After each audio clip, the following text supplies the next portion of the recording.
तो हेलो बच्चों, स्वागत करते हैं आप सभी का अपने यूट्यूब चैनल दीपक से लेक्चर में। और आज हम आपके लिए लेके आए हैं किरचॉफ लॉ। इसके दो लॉ हैं, एक है कि जो है किरचॉफ करंट लॉ और दूसरा है किरचॉफ वोल्टेज लॉ। और भी कई सारे नाम हैं। किरचॉफ को फर्स्ट लॉ भी इसको बोल देते हैं, जंक्शन लॉ भी बोला जाता है इसको, और किरचॉफ का करंट लॉ तो कहते ही है इसको। तो ये पहला लॉ है और इसको शॉर्टकट में हम लोग केसीएल भी बोलते हैं, यानी किरचॉफ करंट लॉ। कोई तुम्हारा दोस्त कहे तुमने केसीएल पढ़ा, कह दो हाँ केसीएल पढ़ा ना। केसीएल ऐसे ही तमाम तरह की शॉर्टकट बनाए दिए जाते हैं, लेकिन चलिए इससे कोई लेना देना नहीं है। हम पहला लॉ पढ़ते हैं कि क्या है जंक्शन लॉ। किरचॉफ बढ़िया आदमी थे, उन्होंने किरचॉफ ने अपनी जो बढ़िया बात बताई कि जैसे कि कोई जंक्शन है। अच्छा, जंक्शन और नोड दो टर्म भी हैं, इनको भी समझ लो। अगर पहले किसी एक पॉइंट पे केवल दो तार इंटर हैं, केवल दो तार, किसी जंक्शन पर केवल दो तार हैं, किसी पॉइंट पे कह सकते हो आप, तो इस पॉइंट को हम लोग नोड बोलेंगे। अगर किसी पॉइंट से दो से ज्यादा तीन या तीन से ज्यादा वायर हैं, तो तब उस पॉइंट को हम लोग जंक्शन बोलेंगे। जैसे ये मान के चलिए ये पॉइंट है आपका, एक वायर इधर से आ रहा है, एक वायर इधर से आ रहा है, एक वायर और इधर से जा रहा है, तब इस पॉइंट को हम लोग जंक्शन बोलेंगे। अगर केवल दो ही पॉइंट जो है, केवल दो तार आपस में कनेक्ट है, तो उसके पॉइंट को हम लोग नोड बोलते हैं। ठीक है, तो जंक्शन थोड़ा नोड में से टर्मिनोलॉजी थोड़ा सा है, बाकी से कोई विशेष फर्क नहीं पड़ता नियम को। चलिए सीखते हैं क्या नियम है। किरचॉफ ने पहले नियम बताया कि जो जंक्शन होता है, जंक्शन क्या है, एक पॉइंट है मान लीजिए, और इस जंक्शन पर जितनी भी आने वाली करंट है, तो मान के चलिए आपकी करंट क्या हो गई, I1 हो गई, ये करंट I2 हो गई, ये करंट क्या हो गई, I3 हो गई। और इस जंक्शन से जो निकलने वाली जो करंट है, इसको मान सकते हैं आप I4, ये क्या हो गया I5, और ये क्या है, ये है आपका जंक्शन। अगर यहीं पे एक करंट आई होती, वही करंट निकल रही होती, तो इसको हम लोग जंक्शन न बोलते, इसको बोलते नोड। कहानी में क्या बताया गया कि इस जंक्शन पर जो आने वाली करंट है, the number of current entering the junction, यानी इस जंक्शन पे जो आने वाली करंट है इसका सम टोटल, और इस जंक्शन से निकलने वाली जो करंट है इसका टोटल सम, दोनों सम आपस में इक्वल होते हैं। क्या कहने का मतलब है, यानी कि अगर मैं बोलूं तो I1 plus I2 plus I3, ये क्या है, ये जंक्शन पर आने वाली करंट है, कह सकते हैं इनकमिंग करंट है।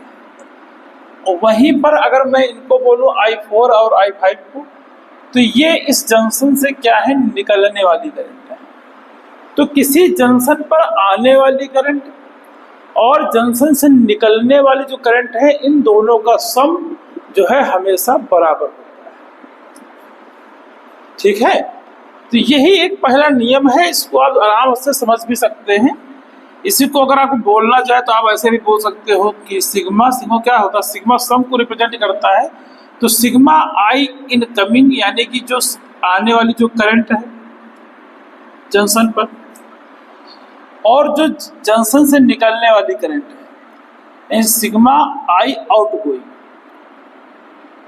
इन दोनों का सम हमेशा क्या होता है, इक्वल होता है। अब अगर आपको आगे समझना है तो आप अगर ये देखें कि एक बंद परिपथ के अंदर, तो इसको अगर उधर लेके जाए तो ये जितने भी प्लस में उधर माइनस में हो जाएंगे। तो आप ये बता सकते हैं कि जितनी इनकमिंग करंट है और जितनी आउटगोइंग करंट है, उनको अगर हम सम करेंगे तो सम करने पर जो करंट का सम आएगा वो 0 आएगा। यानी यहाँ पे देखेंगे I1 plus I2 plus I3, और ये करंट अगर उधर लेके जाएंगे तो ये क्या हो जाएगा, I4 minus I5 equal to 0। आप ये भी इस चीज को बोल सकते हैं। ये तो कहीं ना कहीं जितना आपने करंट दिया है उतना ही करंट जंक्शन से निकल भी रहा है। तो इसलिए इसको कहा जाता है कि ये किस पर बेस्ड है। तो ये फर्स्ट लॉ जो है प्रिंसिपल ऑफ, कई बार जब एग्जामिनर आपसे आता है वाइवा लेने 30 मार्क्स जिसमें आपको नंबर देता है तो उसमें पूछ भी लेता है कि किस प्रिंसिपल पर बेस है। तो ये principle of conservation of charge पर बेस्ड है। वही पुरानी थ्योरी कि charge not be created not be destroyed only convert there form. तो बस किस पर बेस्ड है ये पूछ लिया जाता है। अब कई बार जैसे मान लीजिए ये पॉइंट है, इसको भी समझ लीजिएगा, ये एक पॉइंट है ऐसे, इधर से मान लीजिए 3 एम्पियर करंट आ रही है, इधर से 4 एम्पियर की करंट आ रही है। तो इधर से पूछा जाए कितनी करंट जा रही है तो आप बता देंगे नहीं इसमें 4 3, ये क्या हो गया 7 एम्पियर करंट जा रही है। तो क्या है जितनी करंट आ रही है तो ये करंट जा रही है। अब मान लीजिए अगर मैं ये कहा कह दूं कि यहाँ पे 2 एम्पियर करंट जा रही है तो इधर से कितनी जा रही होगी, तो आपको पता है कि जंक्शन पे आने वाली जो करंट है उसी के बराबर होगा। इसको अगर हम आई मान ले तो निकलने वाली करंट क्या होगी I + 2 एम्पियर, और इक्वल टू किसके बराबर होगा 4 एम्पियर + 3 एम्पियर के। तो 4 3 कितना हो गया 7। अब यहां से कितनी करंट आ जाएगी 7 एम्पियर - 2 एम्पियर, तो ये इक्वल टू कितना हो जाएगा 5 एम्पियर, ये भी हो जाएगा। ठीक है, समझते रहिए कुछ बातों को। और एक महत्वपूर्ण बात और समझना है, क्या समझना है कि अगर इसी तरह से एक सर्किट मैं बना रहा हूं यहाँ पे, समझिएगा कि अगर इस तरह से देखिए ये करंट आ रही है, मैं यहाँ से बोल दूं कि यहाँ से 4 एम्पियर की करंट, यहाँ से 3 एम्पियर की करंट आ रही है, और उसमें जो करंट जा रही है वो 10 एम्पियर की करंट जा रही है। तो अब ये बताओ कि इस वायर में कितनी करंट जाएगी। तो तुम आप सोचोगे कि ये कैसे हो सकता है, तो इसको चेक करने का क्या सिस्टम है। तो आप कहोगे सर जितनी आ रही है 4 एम्पियर + 3 एम्पियर और इक्वल टू हम कर देंगे I + 10 एम्पियर। तो इसका मतलब क्या होगा, यहाँ पे जैसे 7 एम्पियर आ गया, यहाँ पे कितना आ जाएगा I + 10 एम्पियर। तो I इक्वल टू क्या हो जाएगा 7 एम्पियर - 10 एम्पियर, क्या आ गया -3 एम्पियर। ये माइनस आ गया, इसका क्या चक्कर है, यही बात मुझे बतानी थी। असली बात में अगर किसी भी सर्किट में करंट माइनस में आ रही है तो इसका मतलब यह है कि जो डायरेक्शन हमने करंट की लिया है एक्चुअल में उस डायरेक्शन में करंट नहीं फ्लो हो रही है, करंट इसके अपोजिट फ्लो हो रही है। मतलब ये करंट जो डायरेक्शन है वो मैग्नीट्यूड 3 एम्पियर ही है, लेकिन इसका जो डायरेक्शन है वो ये नहीं है, वो क्या है, वो ये है। यानी इसकी करंट जो है ऊपर की तरफ फ्लो हो रहा है। अब आप जब जोड़ेंगे तो 3 एम्पियर 3 एम्पियर 4 एम्पियर टोटल कितना आ जाएगा 10 एम्पियर। तो कई बार जब सर्किट में आप करंट सॉल्व कर रहे होंगे तो आपने अज्यूम करेंगे कि वहाँ पे इस सर्किट में I1 करंट है या I2 करंट है, वहाँ पहले से तो पता नहीं रहेगा कि यहाँ पे इधर ले जाए या उधर ले जाए। और सॉल्व करते समय अगर आपको ये लगता है कि इसकी वैल्यू जो है निगेटिव आ गई है तो उसमें कुछ नहीं है। अगर आपने सर्किट में A से B की डायरेक्शन ली होगी तो एक्चुअल में जो करंट होगी वो इसके क्या होगी अपोजिट होगी, यानी उसमें करंट की जो डायरेक्शन होगी वो B से A की होगी। जैसे कि यहाँ हमने आपको एग्जाम्पल टाइप से बताया, तो हमने जो सर्किट पहले करंट की डायरेक्शन लिया तो कैसे लिया, तो ऐसे लिया था, करंट की वैल्यू निगेटिव आ गई तो हमें ये पता चल रहा है कि करंट तो 3 ही एम्पियर की है, लेकिन इसकी जो डायरेक्शन इधर नहीं है, किधर है, ऊपर की। ठीक है, तो ये थोड़ा सा पहला लॉ है, किस पर बेस्ड है ये भी पढ़ लीजिए, principle of conservation of charge पर बेस्ड है। अब इसके बाद आपको बताएंगे जो है दूसरा लॉ। तो बच्चों अब हम देखते हैं कि किरचॉफ का सेकंड लॉ क्या है। ये कुछ और नहीं है, ये भी ये पोटेंशियल के लिए है, जो पहला लॉ है वो करंट के लिए है। तो जो पहला लॉ है वो करंट के लिए है, सेकंड लॉ जो है पोटेंशियल के लिए है। ये क्या कहता है कि the algebraic sum of change in potential for a closed loop is always 0। ये कह रहे हैं। क्या चक्कर है इसका, तो मैंने थ्योरी बहुत लिख दी थोड़ी बहुत। चक्कर ये है कि जो सेल पोटेंशियल देगा पूरे क्लोज्ड लूप में, तो बाहर लूप में क्या लगा हुआ है, रेजिस्टेंस लगा हुआ है। सेल जितना पोटेंशियल दे रहा है ये जाके कहाँ पे ड्रॉप होगा, बाहर लगे हुए एक्सटर्नल रेजिस्टेंस में। तो यहाँ सेल दिया गया, जो सेल पोटेंशियल दिया है और जो रेजिस्टेंस पोटेंशियल ड्रॉप हुआ है, ये दोनों पोटेंशियल सेम रहेंगे। अब रेजिस्टेंस ही नहीं, एक्सटर्नल कुछ भी लगा हो, रेजिस्टेंस लगा हो, कैपेसिटर लगा हो, तो उनमें जो भी पोटेंशियल ड्रॉप हुआ है उसका सम सेल के द्वारा दिया गया पोटेंशियल के सम के क्या होगा, हमेशा इक्वल होगा। यहाँ मेनली जो चीज़ हम लोग पढ़ते हैं वो केवल एक क्लोज्ड लूप के लिए पढ़ते हैं और रेजिस्टेंस और सेल के साथ ही डील होती है। तो मैं थोड़ा सा आपको ऐसे बताते चल रहा हूँ यहाँ पे कि ये मान चलिए कि हमारे दो रेजिस्टेंस लगे हुए हैं। एक रेजिस्टेंस क्या है R1, दूसरा रेजिस्टेंस क्या है R2, और इसको हमने इन दो सेलों से कनेक्ट कर दिया है। इस तरीके से हमने दो सेल से कनेक्ट कर दिया। इस सेल का जो ईएमएफ है वो E1 है, इसका पोटेंशियल है वो E2 है। फिर से ये प्लस माइनस और इससे करंट निकलने वाला जो करंट है वो भी हमने जो हम अज्यूम कर लिया है वो I है। लूप के लिए सबसे पहले का जो है नामकरण संस्कार करते हैं, तो ABCD कर दिया हमने, और यहाँ से जो करंट निकल रही है वो I है, बाकी और कोई बात नहीं कर रहे हैं। अब ये सेल जो भी पोटेंशियल दे रहा है वो पोटेंशियल इन रेजिस्टेंस पे जो ड्रॉप हो रहा है उसके पोटेंशियल के बराबर होगा, और सम जो होगा वो 0 होगा। यानी कि आपको केवल पहले इतनी ही बात समझनी है, ये याद रखिएगा। तो E1 plus E2 equal to, अब यहाँ पर रेजिस्टेंस पे जो पोटेंशियल ड्रॉप होगा वो क्या होगा, IR1, और यहाँ पे क्या होगा, IR2 जी। अब इसको अगर मैं इधर लेके आऊंगा तो क्या हो जाएगा, ये E1 plus E2 minus IR1 minus IR2, और इक्वल टू क्या हो जाएगा, 0। तो अगर ये पूरा लूप जो है वो क्लोज्ड है, तो इस क्लोज लूप के लिए जो टोटल पोटेंशियल होगा, पोटेंशियल का जो सम होगा वो 0 होगा। ठीक है, तो नेट जो पोटेंशियल का सम होगा, मैं इसे सिग्मा फिर से दिखा रहा हूँ। तो सिग्मा जो V लिखा है, मतलब कि पोटेंशियल जो सम होगा वो क्या होगा, 0 होगा। हमारा क्लोज लूप, अगर लूप क्लोज है तो हमेशा पोटेंशियल का सम 0 होगा। यह है हमारा सेकंड लॉ। ये किस पर बेस्ड है, तो पहला वाला जो लॉ था वो बेस्ड था प्रिंसिपल ऑफ इलेक्ट्रिक चार्ज पर, और ये बेस है principle of conservation of energy पर। ये किस पर बेस्ड है, प्रिंसिपल ऑफ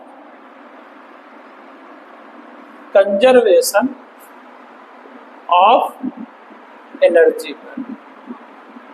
क्योंकि पहला वाला जो बेस था वो किस पर बेस था, वो था चार्ज पर। एनर्जी का मतलब क्या है, देखो यहाँ पर एक पूरे लूप के अंदर एनर्जी कहीं जा नहीं रही है। सेल जो दे रहा है वही रेजिस्टेंस पे खत्म हो रहा है, फिर सेल दे रहा है फिर रेजिस्टेंस पे खत्म हो रहा है।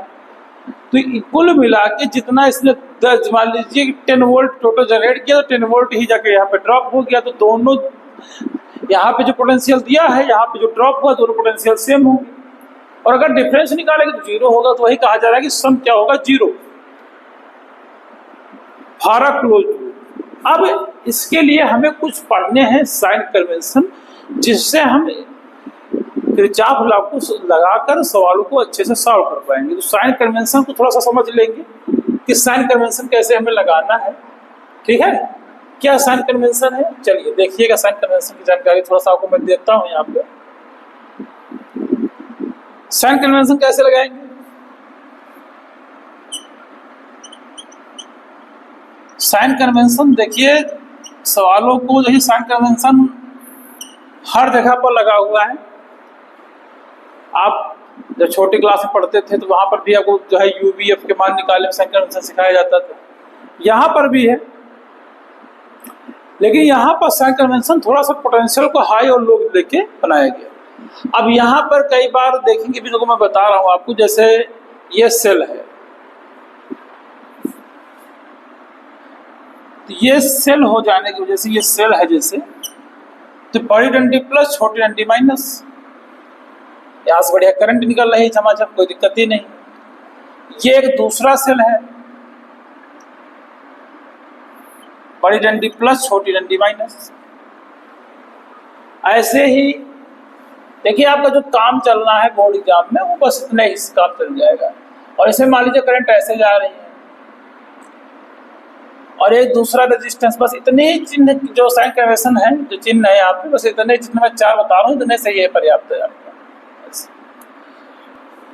अगर हम लोग किस चल रहे हैं और चलते समय हमें सेल का प्लस मिल जाता है, पहले लूप में चल रहे हैं और लूप में चलते समय सेल का प्लस मिल जाता है और फिर माइनस मिलता है, तो देखिए यहाँ से क्या होगा, पोटेंशियल जो है वो ड्रॉप हो रहा है। तो ड्रॉप होने की वजह से कई बार कहा जाता है, जैसे ये इसका ये है तो आप इसके लिए क्या लिखेंगे, माइनस लिखेंगे। और इधर से मान लीजिए उधर से इधर आ रहे हैं तो पहले पोटेंशियल माइनस है, बाद में प्लस हो रहा है, तो पोटेंशियल गेन हो रहा है। तो ये कहा जाता है कि इसके लिए आप क्या लेंगे, जब गेन हो रहा है तो पोटेंशियल बढ़ रहा है तो प्लस ही ले लीजिए। हम आपको सारी चीजें बता देंगे, आप जो चाहे उस नियम से लगाएं।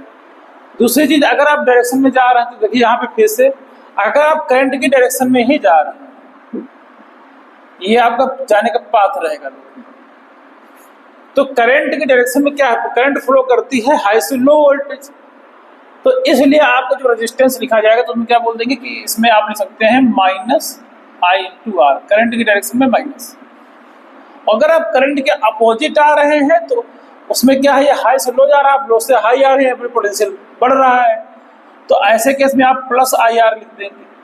पोटेंशियल कैसे लिखा जाता है, अगर वो याद हो तो उसमें बता दें, पोटेंशियल करंट टू रेजिस्टेंस लिखा जाता है। तो यहाँ पे यह जो हमने रेड लाइन बनाई है ये लूप में चलने का पाथ है। फिर से रिपीट करा, अगर चल रहे हैं और सेल का प्लस मिलता है तो आप माइनस लिखेंगे, झटका मारने वाली बात। माइनस में लूप में आ रहा है, सेल का माइनस मिलता है तो आप प्लस लिख लेंगे। फिर यहाँ पे देखिएगा कि अगर करंट की डायरेक्शन में चल रहे हैं तो माइनस IR, करंट के अपोजिट डायरेक्शन में चल रहे हैं, करंट इधर जा रहे हैं, आप इधर आ रहे हैं तो प्लस IR, इतना ही है।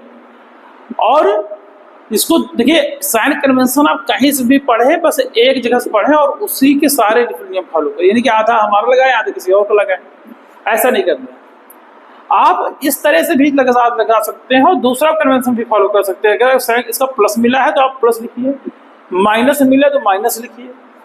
फिर यहाँ पे भी बदल जाएगा कि करंट की डायरेक्शन में पॉजिटिव IR और करंट के अपोजिट माइनस IR।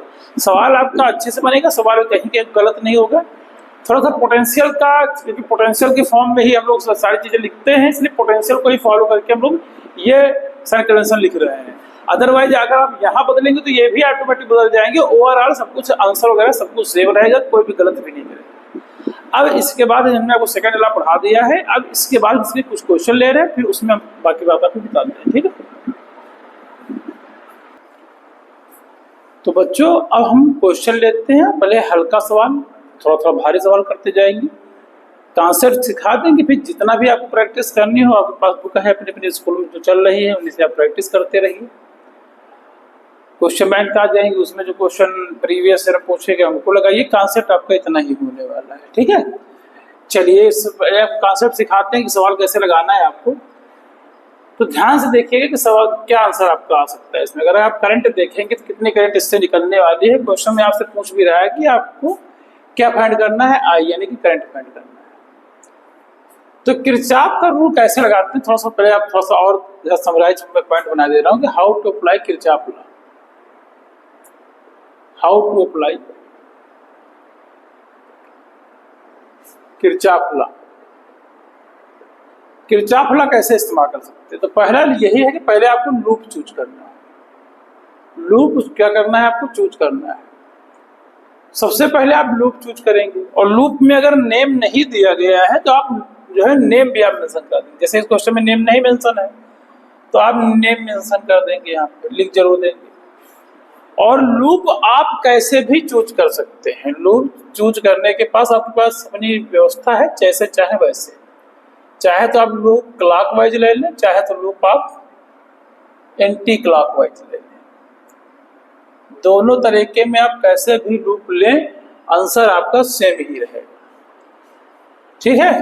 अगर दूसरी बात यह है अगर किसी सर्किट में सीरीज को छोड़ के मान लो कई सारे सर्किट इधर उधर बने हुए हैं और दो से ज़्यादा सेल लगे हुए हैं, दो सेल लगे हैं, एक सेल लगा है, दो से ज़्यादा सेल लगे हैं, तीन सेल लगे हैं, तो आप चाहें तो एक ही सेल से करंट निकाल के पूरे सर्किट में घुमा सकते हैं, दो सेल से निकाल के पूरे सर्किट में करंट घुमा सकते हैं, तीन सेल से निकाल के पूरे सर्किट में घुमा सकते हैं। ठीक है, तो सेल के लिए जो करंट चूज करने हैं, ठीक है, जो भी आप करंट ड्राम करेंगे सेल से, और तुमको जितना अच्छा लगे ना, स्वाद अनुसार जितना तुमको अच्छा लगे उस हिसाब से आप करंट निकाल लीजिए, कोई दिक्कत नहीं। ऐसा इसलिए क्योंकि आप जितने भी करंट निकाल लेंगे उसमें जरूरी बात यह है कि जिस सेल से जितने करंट निकालेंगे, तीसरी बात हिंदी में लिखे दे रहा हूं कि जिस सेल से जितनी करंट निकालेंगी, जितनी करंट निकालेंगे, जिस सेल से जितनी करंट निकालेंगे, लौट के उस सेल को उतनी ही करंट वापस करेंगे, उतनी ही करंट वापस करेंगे। ये बात थोड़ा याद रखिएगा, बाकी सब चीजें हम आपको बताते रहेंगे। और लूप कैसा भी आप ले लीजिए, सेल में चेंज नहीं होगा। चलिए इसमें थोड़ा सा हम लगाते हैं पहले आपको, तो देखोगे कि ये क्या लिखा हुआ है। लूप हम इसमें ले रहे हैं क्लॉकवाइज, तो सबसे पहले हमारा काम है कि लूप को चूज करना, तो हम लूप चूज कर लेते हैं। लूप कैसा ले रहे हैं, क्लॉकवाइज ले रहे हैं। तो यहाँ क्लॉकवाइज लिखने की जरूरत नहीं है, बस आप यहाँ पे जब मेंशन करेंगे तो खुद ही समझ में आ जाएगा कैसा ले रहे हैं।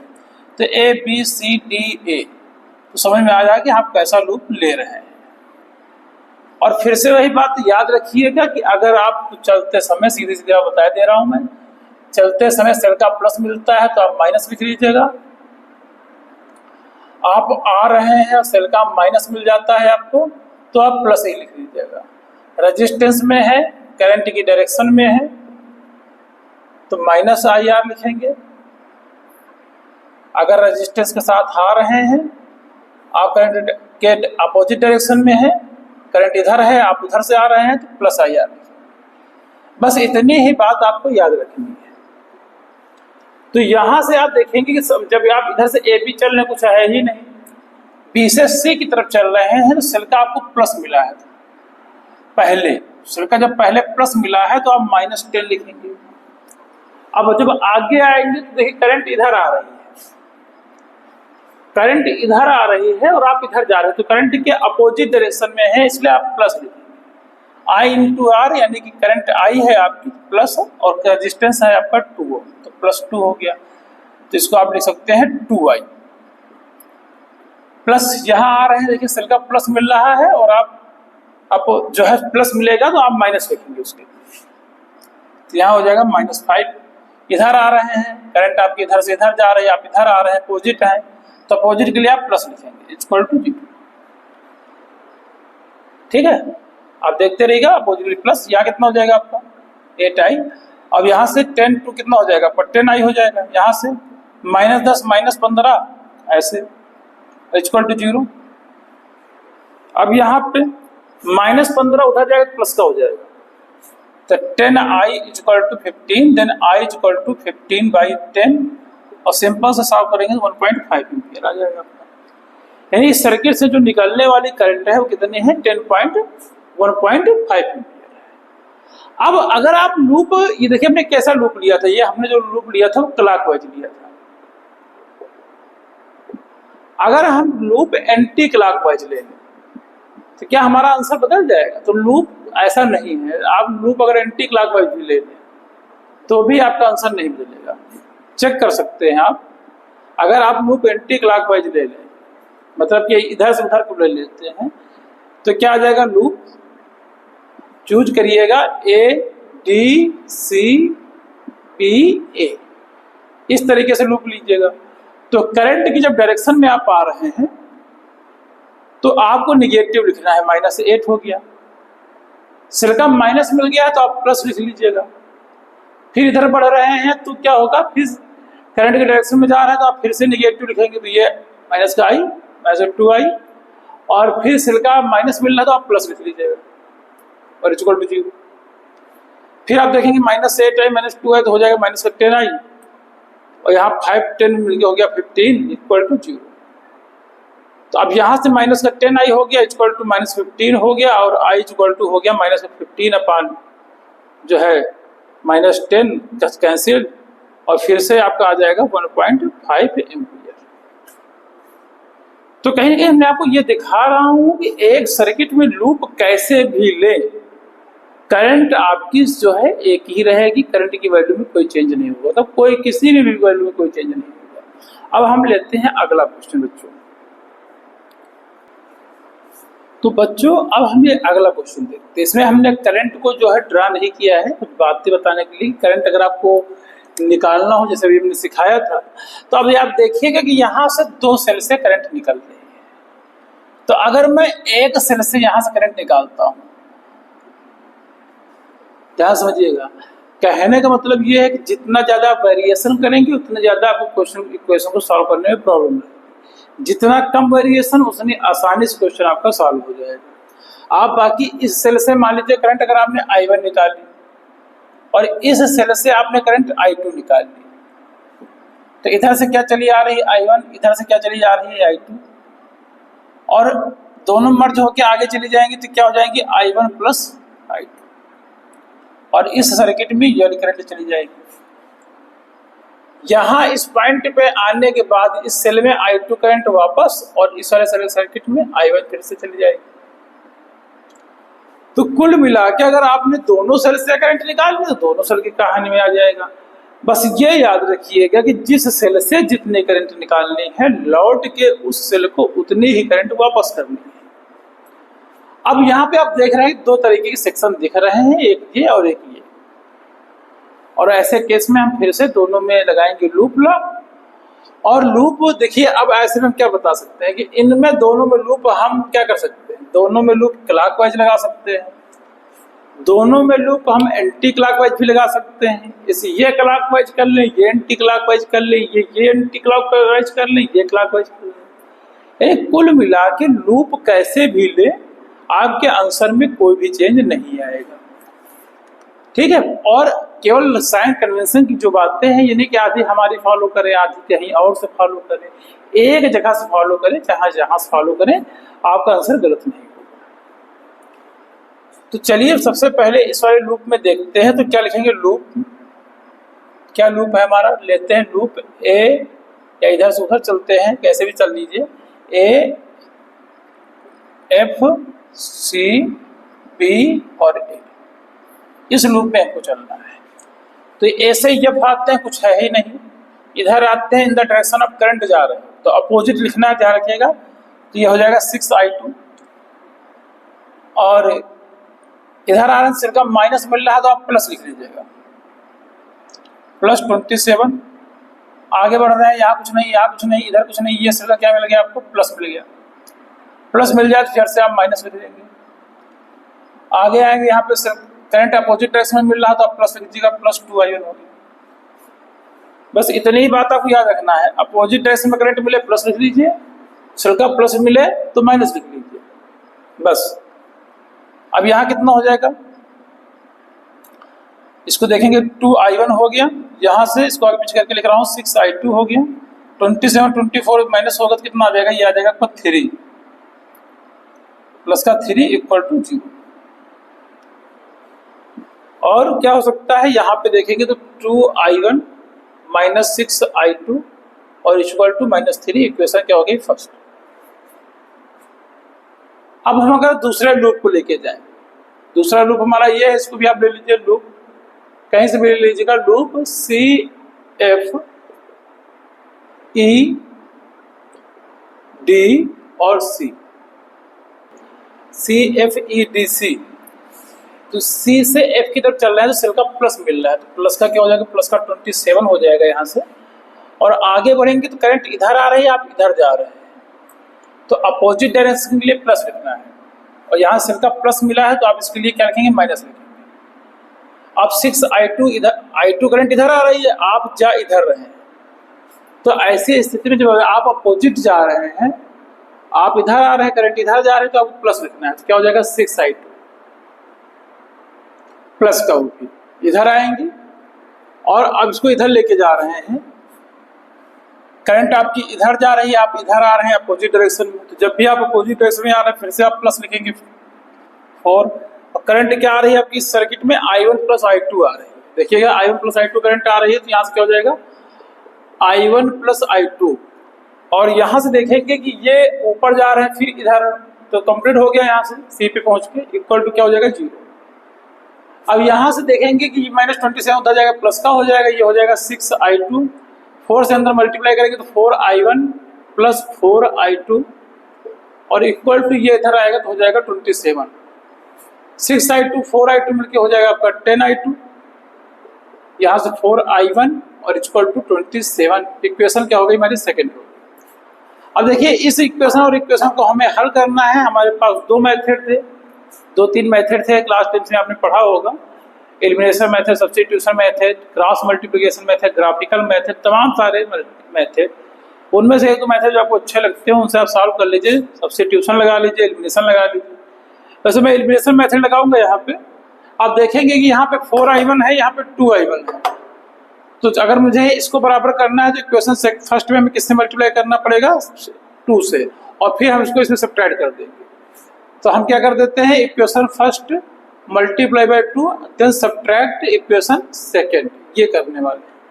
तो इक्वेशन फर्स्ट में हम सेकेंड से मल्टीप्लाई करेंगे तो क्या हो जाएगा, 2 2 4I1, फिर 2 6 12I2, और फिर यहाँ पे करेंगे तो 2 3 6, और इसको यहाँ पे नीचे लिखेंगे तो देखिए I1 की वैल्यू I1 नीचे लिख लेंगे आराम से, प्लस 10I2 और यहाँ पे हो जाएगा 27। और सब्ट्रैक्ट करने पे क्या होता है, जो नीचे इक्वेशन होती है उसके चिन्ह बदल जाते हैं, तो प्लस का माइनस का, प्लस का माइनस का, प्लस का है तो किसका हो जाएगा, माइनस का। यहाँ से ये वैल्यू हमारी कैंसिल हो जाएगी और -12I2 -10I2 ये यहाँ से आपको मिल जाएगा माइनस का 22I2 ऐड होने के बाद, और यहाँ पे मिल जाएगा आपको -33। तो I2 की वैल्यू क्या हो जाएगी, -33 अपॉन -22, माइनस माइनस कैंसिल हो जाएगा, 11 2 22, 11 3 33, और फिर से आपको कैंसिल करेंगे तो ये हो जाएगा I2 इक्वल टू 1.5 एम्पियर। ये करंट आपको मिल जाएगी। अब इस बाकी करंट निकालने के लिए इस वाले करंट की वैल्यू आप इसमें सब्स्टिट्यूट कर दीजिएगा तो आपको अगली वैल्यू मिल जाएगी यहाँ से। तो वहाँ पे जब आप इसको रखेंगे तो क्या हो जाएगा, I2 इक्वल टू जब यहाँ पे रखेंगे वैल्यू I2 की तो क्या हो जाएगा, 2I1 -6 इंटू I2 वैल्यू है 1.5 एम्पियर और इक्वल टू -3। तो 2I1 इक्वल टू यहाँ कितना हो जाएगा, 15 6 90, यानी कि 9.0 आ जाएगा, -3 उधर जाके प्लस हो जाएगा, तो 2I1 इक्वल टू -3 प्लस 9। तो 2I1 इक्वल टू बेटा यहाँ से आ जाएगा आपका टोटल आपका आ जाएगा 6 यहाँ से। तो I1 इक्वल टू आपका यहाँ से हो जाएगा 6/2 और 2 1 2 2 3 6, यानी I1 की जो वैल्यू आ जाएगी आपकी वो आ जाएगी 3 एम्पियर। तो इस प्रकार दोनों करंट जो हमारी सेल 1 से जो निकलने वाली करंट थी वो 3 एम्पियर थी, और जो सेल 2 से करंट निकल रही है वो है 1.5 एम्पियर। अब अगर आपको वायर में देखना हो तो इस वायर में करंट I1 में 3 एम्पियर, इस वाले वायर में हमने करंट I2 लिया था तो इसमें हो गया 1.5 एम्पियर। और अगर इस नीचे वाले वायर में करंट देखना हो तो क्या होगा, I1 प्लस I2 लिखा है तो आप इसको मर्ज कर दीजिए, ऐड कर देंगे तो यहाँ क्या इतना आ जाएगा, 3 एम्पियर प्लस 1.5 एम्पियर। तो ऐड करने के बाद नीचे वाले वायर में करंट कितनी आ जाएगी, 4.5 एम्पियर। तो इस तरीके से आप इसके क्वेश्चन करेंगे कि जो है करना आपको ऐसे ही है। ठीक है, 2-3 सवाल हमने आपको बता दिए हैं। जितने भी क्वेश्चन आप प्रैक्टिस कर पाए, किसी में 3 इक्वेशन बनेंगे तो उनको आप हल कर पाएंगे, 2 इक्वेशन बने उनको हल करिए। जितनी भी इक्वेशन आप बना बना के ज़्यादा करें, हल करेंगे, उतना ही आपकी प्रैक्टिस होगी। रूल यही है, कभी भी कोई डाउट रहे तो आप वीडियो को फिर से देखिए। जितना प्रैक्टिस करेंगे उतना ज़्यादा अपनी बेहतर रहेगा। वो आपका अगला लेक्चर जो आपका आएगा वो आएगा व्हीटस्टोन ब्रिज पर। ठीक है, तब तक के लिए प्यारे बच्चों, जय हिंद, जय भारत।